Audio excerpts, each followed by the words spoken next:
My friends, tonight I want to speak to you about a truth so simple, yet so revolutionary, that the ordinary mind will resist it at first. But if you remain with me, if you let these words sink beneath the level of opinion and into the depth of your being, they will set you free. Ignore the facts. Yes, I said it plainly. Ignore the facts. Turn away from them. Refuse to kneel before them. Give them no authority over your consciousness. And before you accuse me of speaking nonsense, let me explain what I mean. The facts are loud, are they not? They press upon you through the senses with great insistence. Your bank account displays a number. Your body appears to be in a certain condition.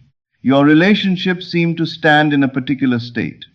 The world around you presents itself as though it were the final word on who you are, what you can have, and what is possible for you. From childhood, you have been trained to honor facts. Parents, teachers, society, circumstance itself has taught you to worship the visible, to respect the external, to accept the present condition as though it were absolute truth. But I tell you tonight that facts are not truth. Facts are only the residue of past assumptions. They are the visible trace of invisible beliefs that once occupied your mind. What you call a fact is merely yesterday made visible. It is the result of former states of consciousness, old thoughts, old feelings, old decisions, old inner conversations, all solidified into form. A fact is not the beginning of creation.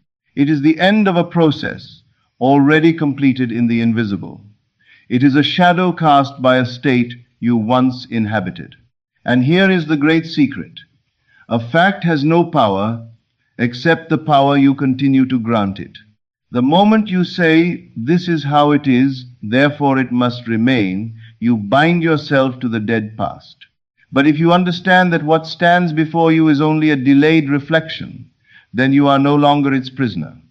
You become free to choose again. You become free to assume anew. Do not misunderstand me. I am not denying the appearance. I am telling you not to be governed by it. There is a difference between seeing something and surrendering to it. There is a difference between witnessing the old state and consenting to live within it.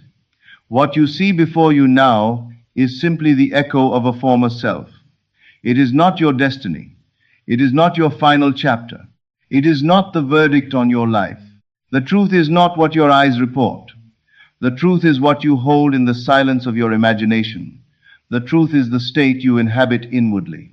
The truth is the feeling you accept as real before the world has had time to agree with you. The outer world is always delayed. It mirrors the inner world, but not instantly.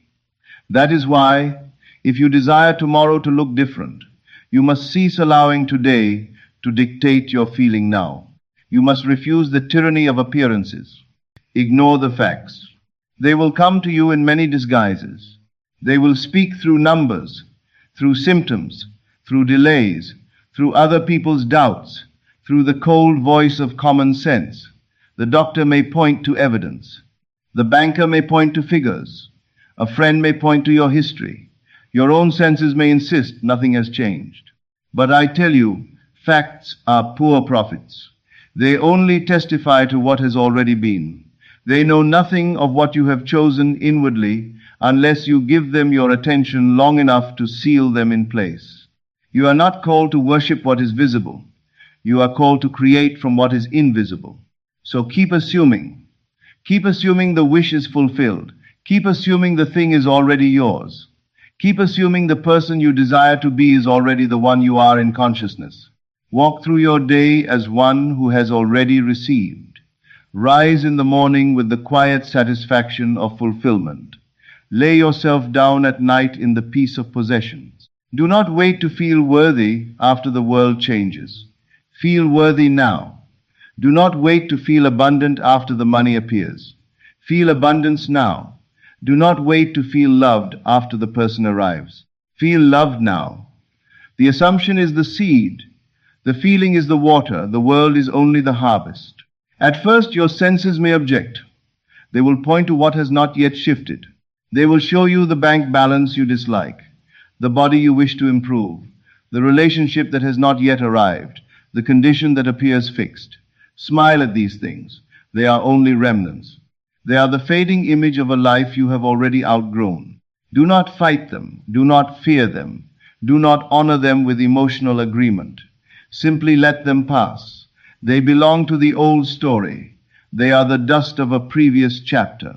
They do not define the living truth of your being.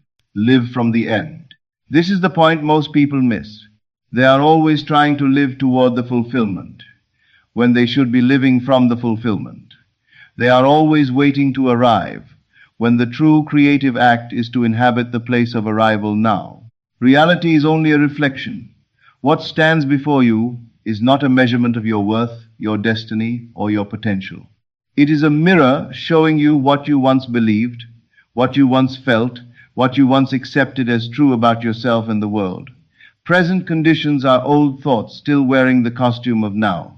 Just as a shadow follows the body that casts it, your outer world lags behind your inner state. It cannot do otherwise. The reflection cannot precede the image. The effect cannot appear before the cause. Therefore, do not let present circumstances tell you who you are. They can only tell you who you were. If you allow today's shadow to become tomorrow's prophecy, then you imprison yourself in repetition.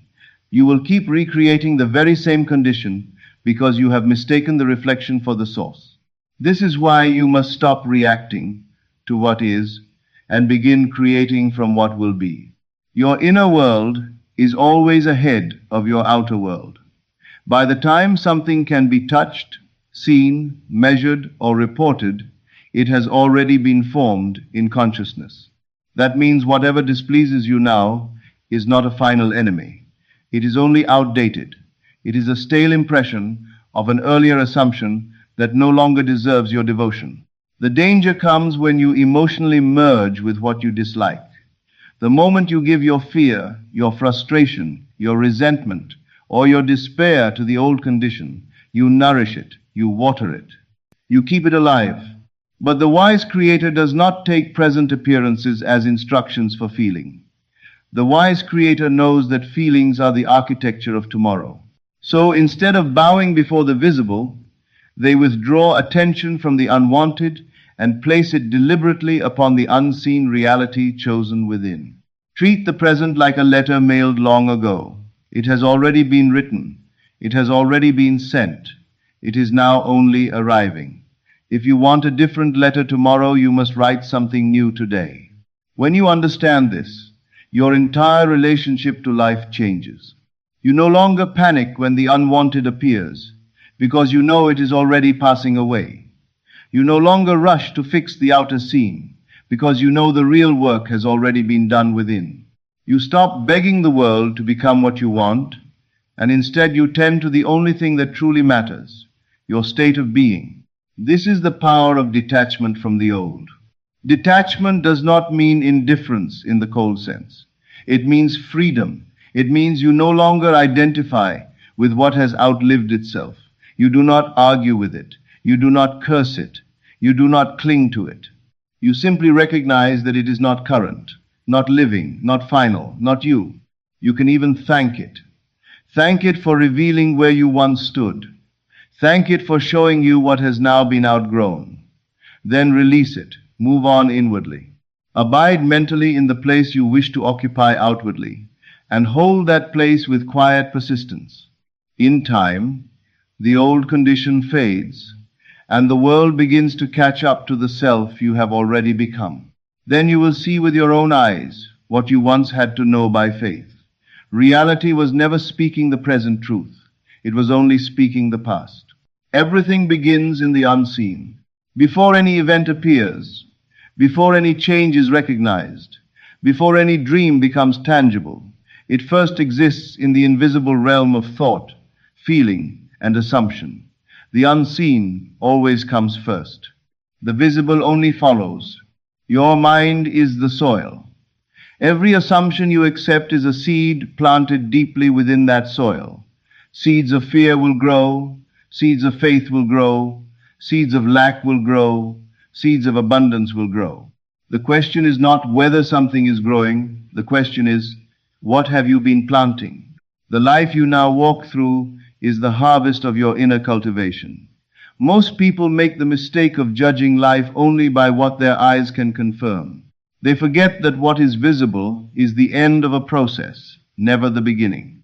A tree does not appear the moment you notice it. Long before it became visible, it was hidden as a seed under the earth.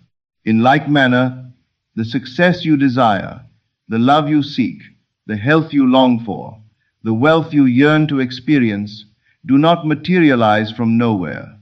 They begin the moment you assume them to be yours. They begin the moment you feel the reality of them within. That is why you must be intentional about the seeds you plant. Every thought that carries emotion, every assumption you repeatedly accept, every inner declaration you quietly agree with, is being dropped into the fertile ground of your subconscious. And once planted, it grows. Whether you acknowledge it or not, it grows. If you spend your days rehearsing fear, expecting disappointment, or feeding limitation, you are watering weeds. And weeds do not ask your permission to thrive. They flourish by attention alone. They spread because you continue to notice them, to react to them, to believe in them. But you are not helpless. You have the power to plant differently. You can assume that your desire is already fulfilled. You can treat that assumption as sacred.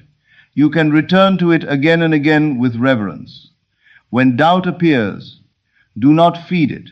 When appearances contradict your vision, do not be shaken by them. Remind yourself that these are only the final traces of old seeds. Let them pass without your consent. Do not dig up the seed every day to see whether it is growing. That is not faith, that is interference. Your task is to keep the soil warm with belief, to water the seed with gratitude, and to protect it from the choking vines of fear and frustration. The harvest will come. It must come. It grows according to law, not whim. You cannot rush a flower into bloom. You cannot force the unfolding by anxiety. The unseen will reveal itself in its own time, and no amount of worry will improve the process. When this becomes clear to you, you stop living like a victim of circumstance. You stop treating the outer world as the master of your destiny. You stop being deceived by appearances, because you know the invisible comes first. The moment you claim it within, the seed is planted. And once planted in consciousness, the harvest is inevitable. So stop tending the weeds. Stop feeding the unwanted with attention. Water the seed of your chosen reality with faith. Nurture it with gratitude. Live as though what you have claimed inwardly is already alive beneath the surface, growing silently into form. The moment you decide what you want, your task is not to wait for proof. Your task is to live from the end. This is where many fail. They decide what they desire. Then they stand still and scan the horizon for evidence. They look for signs. They measure progress by external movement. They wait, and in waiting, they create more waiting. They remain suspended between desire and fulfillment because they are still living as seekers instead of possessors. But you are called to be the one who already has. You must mentally and emotionally embody the person who has received. You cannot persist in the feeling of poverty and expect wealth to find expression. You cannot see yourself as unwanted and expect to be cherished. You cannot dwell in someday and expect the gift to arrive in the fullness of now. What you hold in consciousness becomes your experience, not what you admire from afar, but what you accept in the present. When you assume it is done, you stop treating your desire as a request and begin treating it as a fact. And this is not mere pretending. It is not forcing the mind against itself. It is the natural settling into a state of being where the assumption feels real because you have decided it is real. Ask yourself, if I already had it, how would I think? How would I speak? How would I walk? How would I treat myself? How would I respond to others? Then begin to live according to those answers. Do this even while the senses protest. At first, your outer world will still carry the residue of the old state. Do not let this discourage you. Outer conditions move slowly. They are the shadow, not the substance. The substance is the inward state you persist in holding. Your mind is the director. Your world is the stage. The moment you accept the role inwardly, the scene begins to reorganize outwardly. Do not wait for conditions to grant you permission to feel successful, happy, loved, or abundant. Decide to feel it now. Enter it now. Reside in it now. And when you do, the world will begin to reflect it in ways you could not have engineered by force. Opportunities will arise. People will respond differently. Events will assemble in your favor, not because you manipulated the world, but because you aligned with the version of yourself who already lives there. But the key is persistence. You cannot step into the role for an hour and then return to doubt for the rest of the day. You must hold the state as naturally as you hold your own name. Let it live in your posture, your words, your inner dialogue, your reactions, your silence. If you slip into the old habit, do not condemn yourself. Simply return, gently, firmly, lovingly, return to the feeling of the wish fulfilled. When you assume as though it is already done, you collapse the distance between desire and experience. You are no longer a person trying to get there. You are a person who is already there in consciousness. And consciousness always externalizes itself. The evidence will appear, but only after you have stopped demanding it and started living from it. Silence the senses. There will always be voices attempting to define your limits. Some will come from others, some will come from within. They will measure your potential by your present situation, your past failures, your family history, your finances, your body, your age, your circumstances, or their own limited imagination. If you allow these voices to govern you, you will remain trapped in the world they describe. But the truth is that outer opinions and visible conditions have no authority except what you grant them. They are powerless unless you accept them. Often they come disguised as reason, practicality, or being realistic. Yet all they truly do is bind you to the known and the seen, while keeping you from the unseen, where your desire already exists in seed form. If you desire something new, you must learn to silence these voices. You do not silence them by arguing. You do not silence them by trying to win the approval of the world. You silence them by withdrawing your energy from their narrative. You decline to participate in their verdict. Your senses will also try to persuade you. They will bring numbers, images, circumstances, and reports that seem immovable. They will whisper, "Look, nothing has changed." But your senses are historians, not prophets. They can only report what has already passed through consciousness. They cannot announce the future. They can only describe the residue of the past. So when what you see contradicts what you desire, remember, this is only the fading echo of an older belief. This is why inner discipline is essential. You must become the guardian of your own mind. When doubt speaks, redirect your attention. When fear presents its case, refuse to sit in its courtroom. When the world laughs at what you have not yet seen, smile inwardly and remain faithful to the unseen reality you have chosen. Bless them if necessary, and return to your inner knowing. The power to manifest is not found in getting the world to agree with you. It is found in agreeing with yourself so fully that the world must eventually conform. Every time you yield to the outer world, you water the seeds of doubt. Every time you return to your chosen assumption, you strengthen the roots of your new reality. There will be moments when the silence feels heavy. There will be moments when it seems easier to surrender to the loudest voice or to accept the facts because they are visible and immediate. But remember this: every great change begins in hiddenness. Every transformation begins in the quiet place where belief is cultivated without interference. Guard that place. Protect it. Keep it free from the weeds of doubt and fear. Ignore the doubters. Ignore the circumstances. Ignore even the report of your senses when they disagree with your desire.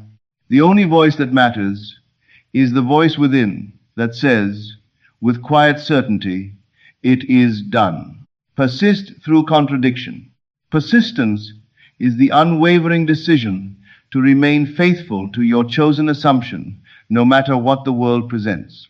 It is the understanding that the outer world is slow to reflect inner change, and that during the delay, the old state may still appear strong, solid, and convincing. Many abandon their vision in this interval. They think nothing is happening because nothing yet appears. But in truth, everything is happening beneath the surface. The unseen is moving. The seed is breaking open. The world of form is rearranging itself. The old reality is like a shadow. It lingers for a while after the light has shifted.